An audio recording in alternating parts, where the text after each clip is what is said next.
there, guys. Dan Dix here from Press for Truth, and we are here with Richard Heathen right now of LibertyMachineNews.com. And Richard is actually just finishing up a new documentary coming out in early 2015 called the Rise of Collectivism, which I'm really excited about. I've actually had the pleasure of having a little bit of a sneak preview, and it looks fantastic. So before we talk about the film, tell us a little bit about Liberty Machine News and how you personally got into this movement of spreading the message of liberty here in Canada. Hello. Well, thanks for having me on, Dan. Liberty Machine News is my platform for spreading the message of liberty, basically from the Austrian perspective economically, against authoritarian ideologies, ideologically, and, basically pressing and kind of pushing forward against the mainstream media because they don't feed us anything but lies and propaganda. My goal is to kind of promote true individual liberty here in Canada, and basically create an alternative platform pushing against the narratives of the mainstream media and mainstream culture, because I think mainstream culture has just been influenced with too much collectivism and the idea of basically against groups against the individual. My film is first in the Hidden Influence series, a series of films I'm making. The first one is Hidden Influence: The Rise of Collectivism. It documents the rise of collectivism and the role tax-exempt foundations have played since the early 20th century, documenting the Rockefeller Foundation, Carnegie, Ford, and the others, all the way back to, like I said, the early 20th century, how they've been promoting collectivist ideologies in the public education system. They have been basically using the public education system as a vehicle for social transformation. Also, moving forward, we go into the congressional investigation into the Reese Committee, which was in the 1950s, where there was a congressional investigation into tax-exempt foundations, into the activities of these foundations, because there was a growing concern of their activities. Moving forward beyond that, I go into today, and I document how these foundations are still working today to promote the rise of all forms of collectivism, including cultural Marxism, which is basically the idea that Western society in and of itself is inherently oppressive. The original cultural Marxists, they looked at history and they wondered why some of the predictions came true while others didn't.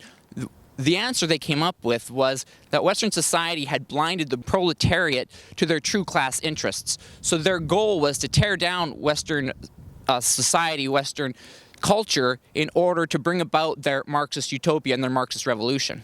Well, some people who are into that sort of a movement are going to wonder, what's the big deal? What's wrong with collectivization? What's wrong with getting together? Can't we all be one big happy family? How do you explain to the people who think that, we need this unity, this oneness, that there is a danger to such an idea?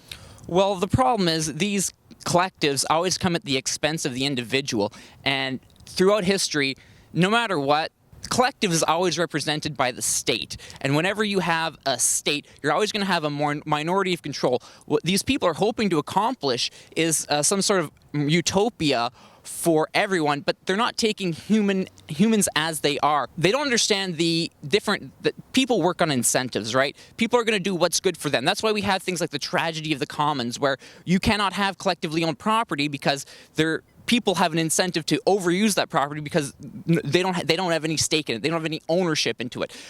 Beyond that, it comes down to the idea of individual liberty versus that of the collective. If you don't believe in individual liberty, the practice of that is basically the sacrifice of personal liberty for the collective. Like, that means someone can basically their rights and their interests can be sacrificed for the greater good, and that just opens a Pandora's box of what can happen, right? The idea of collectivism is, throughout history, has resulted in millions of deaths.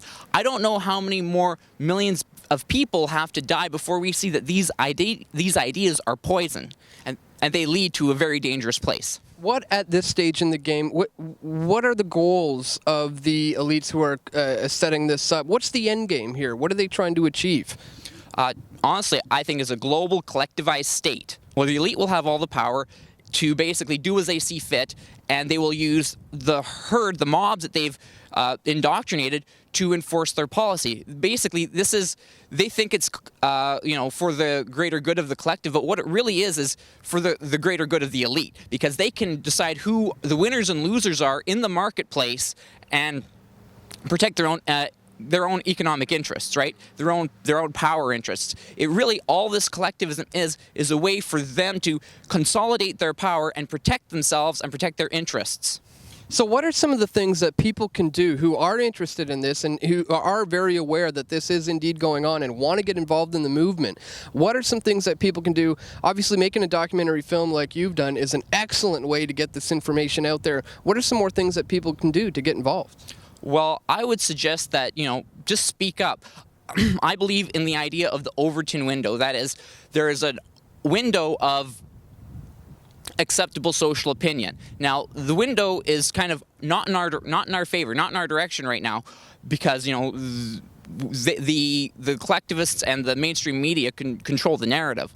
But by speaking truth to power and just speaking truth and not being afraid, not being intimidated by the cultural Marxists, not being intimidated by those who worship at the altar of political correctness, just speak your truth and just let them freak out, let them have their tantrums, but don't be afraid to speak what you find to be the truth. Don't back down. Just be strong and be proud, and keep fighting the good fight and say what you believe.